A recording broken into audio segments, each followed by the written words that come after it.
키도 뼈가 이렇게 압축이 되면서 조금씩 준다고 그러잖아요. 저는 더 이상은 안 줄 것 같아요. 그죠? 끌 종류에 보면은 이거 장부끌은 모델은 같은 거예요. 요거는 같은 거고, 요거만 조금 독특하죠. 이 끌은 요거 이제 주먹장용 끌이에요. 이 끌을 제가 이제 특별히 하나 이제 준비하게 됐는데, 금액도 좀 만만치 않고요. 제가 이제 직업학교 다닐 적에 저희 스승님이 그때 당시에 이제 공구 세트가 스승님이 쓰시던 거니까 세트가 잘 돼 있겠죠. 그때 당시에 사실 스승님 쓰는 거라 좀 만져도 못 봤어요. 옆에서 구경만 하면서 시연하는 거 보고, 주먹장 하는 거, 이런 작업하는 모습만 보고, 와, 나는 언제나 저런 걸 한번 만져나 볼까 써볼까 그랬는데, 어느 사이에 이제 제 손에 와 있어요. 제 옆에 와 있고, 또 물론 이제 작품 만들고 하면서 많이 활용을 했죠. 끌이 다른 거와 다르게 마른 목걸로 돼 있죠. 약간 이제 사선으로 돼 있죠. 요거는 이제 주먹장이라든가 경사진 부분들 따낼 때 그 각이 이제 약간 대각으로 돼 있죠. 사선으로. 그러면 정상적인 일반 끌로 작업을 하면은 요 모서리 부분이 끌 뒷부분에 의해서 모서리가 찍히거나 흠집이 나게 돼 있죠. 그래서 요 각을 죽여 놓은 거예요. 원래 장부 파는 끌로서는 이렇게 사각으로 된 게 정상적인 겁니다. 요런 타입이. 그러든지 클로즈업 좀 해줘, 나감도. 사각으로 된 게 이게 정상적인 장부 끌이고, 나머지들은 다 겸용으로 만들어 놓은 거예요. 여기도 이것도 아니고 저것도 아니면서 각이 접혀 있죠. 요건 다 겸용으로 씁니다. 주먹장 파면서 이런 걸 써도 관계는 없어요. 근데 더 예민하게 쓰기 위해서 모서리 부분이 더 각이 더 가까이 삼각형 꼴로 많이 가공이 되어 있죠. 그래서 이제 전문적으로 쓸 때는 이걸 쓰고, 웬만한 작업들은 다 이걸로 커버가 됩니다.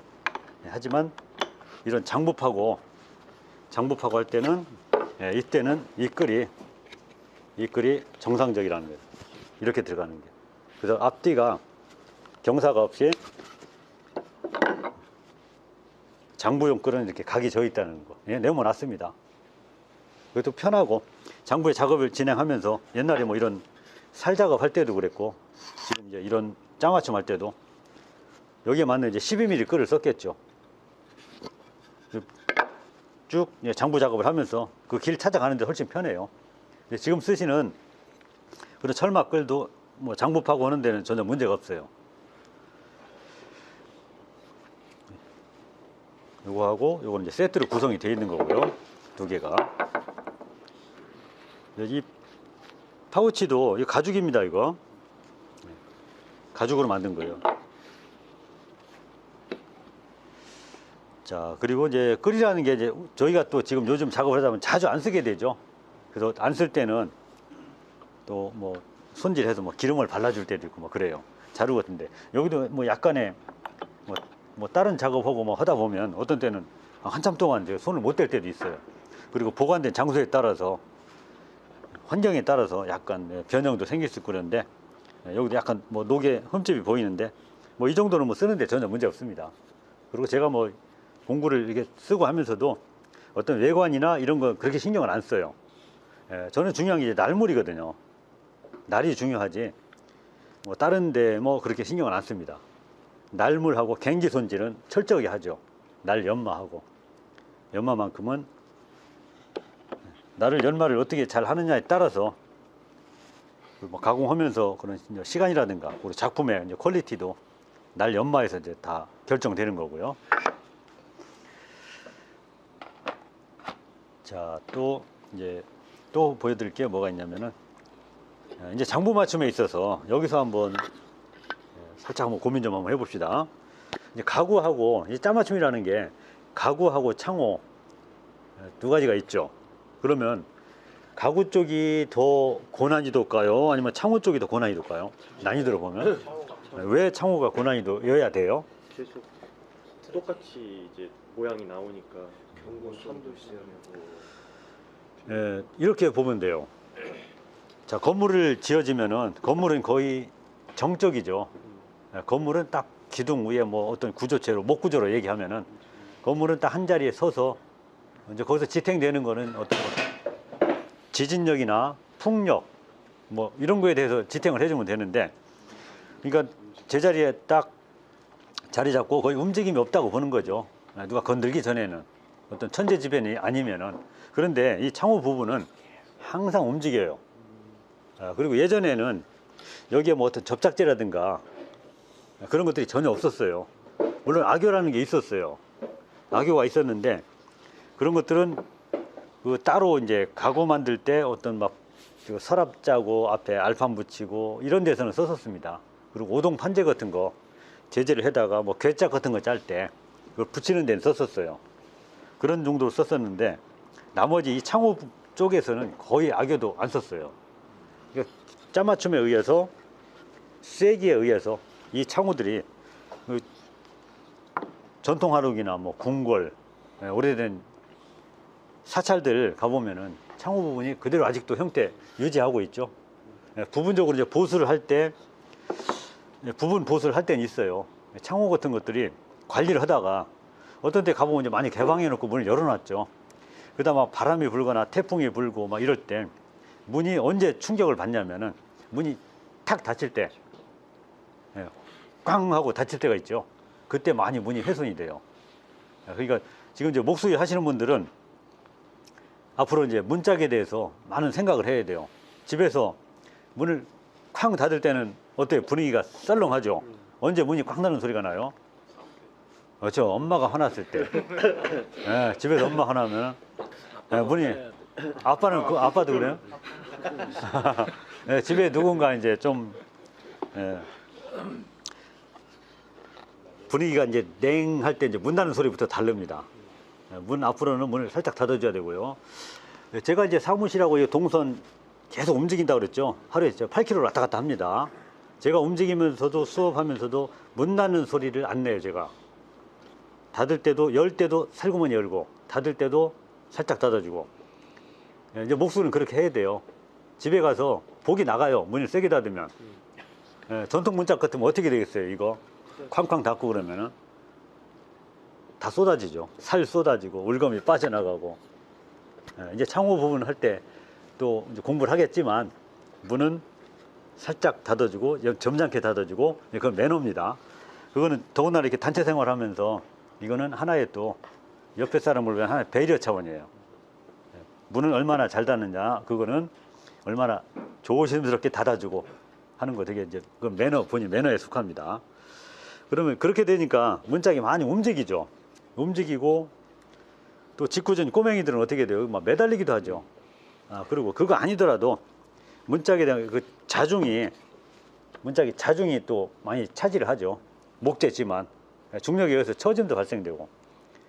그렇게 되다 보니까 이 결구법이 가구보다 훨씬 더 탁월해야 돼요. 마찰력이. 가구는 악교도 쓰고 접착제도 쓰고 한다고 그랬죠. 그리고 거의 그냥 정적이에요. 어느 한 공간에 자리 잡고 있으면은 가구는 뭐 서랍이라든가 앞에 이제 가벼운 문짝 정도는 움직입니다.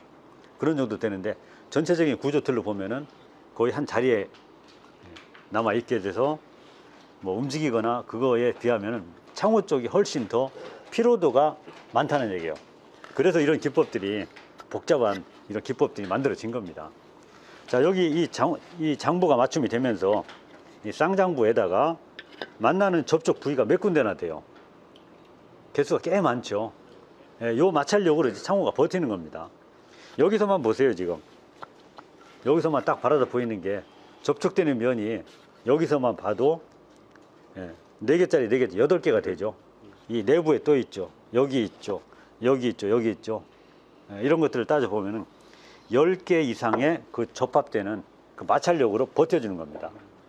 그냥 지금 기능사처럼 지금 이 부재 같은데 보세요. 또 그냥 몰딩 돌릴 때 그냥 보자고요. 우리 뭐 인테리어 현장에 45도 잘라가지고 바로 붙여버리죠. 일면이죠. 일면. 일면이 붙어 있으니까 어떻게 돼요? 옆에 거들어주고 붙잡아줄 게 아무것도 없는 거죠. 그냥 빠져나가는 거죠.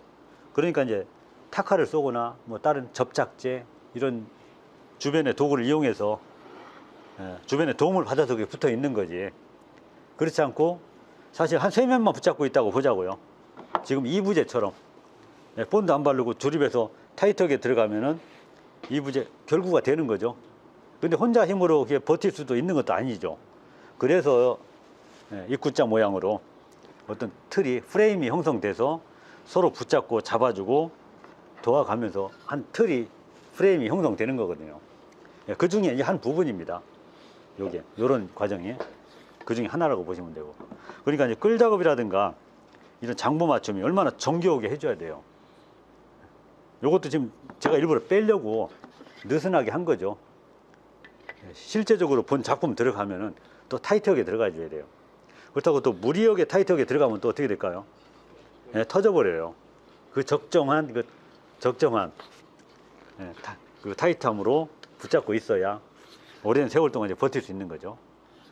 자, 이제 기능사 시험에서 요구하는 끌 작업은 그렇게 이렇게 타이트함을 요구하지 않습니다.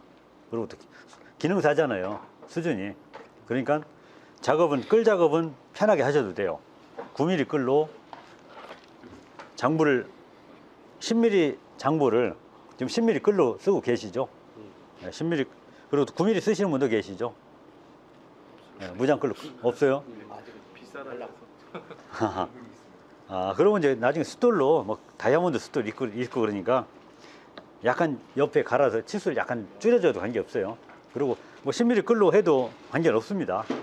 10mm 장부 치수에 10mm 끌 써도 관계는 없는데, 오히려 이제 나중에 장부, 암장부 늘어날 수는 있죠. 그걸 감안해서 숫장부를 약간 마킹해놓은 그 무게를 확대해도 되고요. 그걸 키워서 좀 어느 정도 타이트하게 들어가는 거 괜찮아요. 원래대로라면은 자기 치수, 무게가 마킹된 치수보다는 끌 폭이 약간 좁은 게 좋아요. 그러니까 이제 여기 나와 있는 이런 이제 일본에서 만든 그런 끌들을 보면은 자기 치수보다 항상 빠집니다. 12mm 짜리면은 11.5 이렇게 나와요. 그렇게 나와요? 예, 다 작게 나와요. 자, 장부를 파다 보면은 계속 반복적인 끌질을 하면 어떻게 되겠어요? 예, 아무래도 확대되죠. 예, 12mm 짜리를 요거 있고 요걸로 작업 한번 해보죠. 자, 12mm 작업을 하면서 여유가 있어 보이죠? 그렇죠? 작업하면서 여기도 12mm 짜리가 있고요. 뭔가 붙잡히는 느낌이 있죠. 치수를 같이 재보면은 한 0.5, 0.4 정도 좀 좁아요, 이게. 이쪽 끌이. 처음에 만들 때부터 그렇게 생산을 해요. 장부 맞춤이 어떤 장부를 파더라도 자기 장부보다 무게 마킹 된 것보다는 똑같은 정치수를 해버리면은 끌질 한다는 게 얼마나 정교하게 한다고 해도 옆에 붙잡혀서는 작업이 불편하죠. 그러니까 옆에 양면에 유격이 있거든요. 그래서 자기 치수보다는 작게 처음부터 생산한다는 거고. 그렇게 이제 제조를 해요. 근데 제가 쓰는 이제 이 무장끌은 국내에서 만들어서 인심이 후해가지고 치수가 초과됐어요. 초과해가지고 오버했어요. 그래서 이제 여기 15mm 짜리를 보면은 15mm 끌을 보면은 여기 다 그라인더나 다이아몬드 숫돌로 갈아서 여기를 14.5로 줄여놨습니다.